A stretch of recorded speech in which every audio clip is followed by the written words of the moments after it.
O título da mensagem de hoje é Vivendo a Liberdade também na forma de pensar. O texto está baseado em Filipenses capítulo 4, versículos 8 e 9, que nos diz assim: Finalmente, irmãos, tudo que é verdadeiro, tudo que é respeitável, tudo que é justo, tudo que é puro, tudo que é amável, tudo que é de boa fama, se alguma virtude há e se algum louvor existe, seja isso que ocupe o vosso pensamento. O que também aprendestes e recebestes e ouvistes e vistes em mim, isso praticai, e o Deus da paz será convosco. O título parece um pouco paradoxal, porque afinal, quem pode controlar o pensamento de outrem? Ninguém pode controlar, nem mesmo num regime comunista, nazista ou qualquer espécie de ditadura, alguém pode controlar o pensamento do outro. Pode-se impedir a expressão do pensamento, a verbalização daquilo que a pessoa pensa, mas o pensamento ninguém pode controlar. Inclusive a mídia, ela divulga muito essa ideia de liberdade de expressão. Nós temos liberdade de trazer as nossas ideias a público e anunciar aquilo que nós pensamos. Aliás, esse também foi um dos princípios da Reforma Protestante, que lutava não só por essa liberdade de expressão, mas também pela liberdade religiosa. Mas como é essa liberdade de pensamento, por exemplo, em relação a Deus? Ele conhece os nossos pensamentos. O salmista, no Salmo 94, 11, nos diz isso, e o Salmo 139, que explora muito a soberania de Deus e nos fala sobre os principais atributos de Deus, como onisciência, onipotência, onipresença, nos mostra que ele conhece os nossos pensamentos, ele conhece o nosso íntimo. Portanto, para Deus nós não temos nada que guardar de segredo.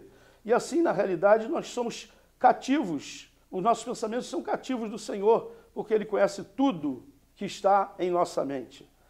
Mas Paulo aqui nos apresenta uma lista interessante de virtudes a serem consideradas.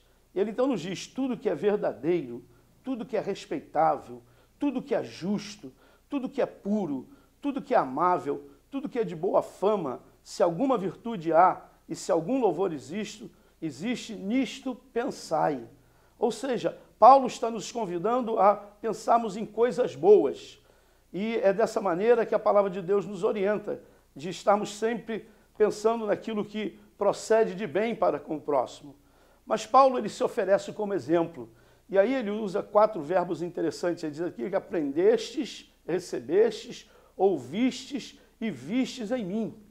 Claro que aprender e receber foi recebido por parte dos discípulos da época, por parte da igreja de um modo geral, através das próprias epístolas de Paulo, através das suas mensagens pregadas, anunciadas, e também através das suas próprias atitudes, seus atos diante daqueles com quem ele convivia. E Paulo aí nos convida a praticarmos essas coisas.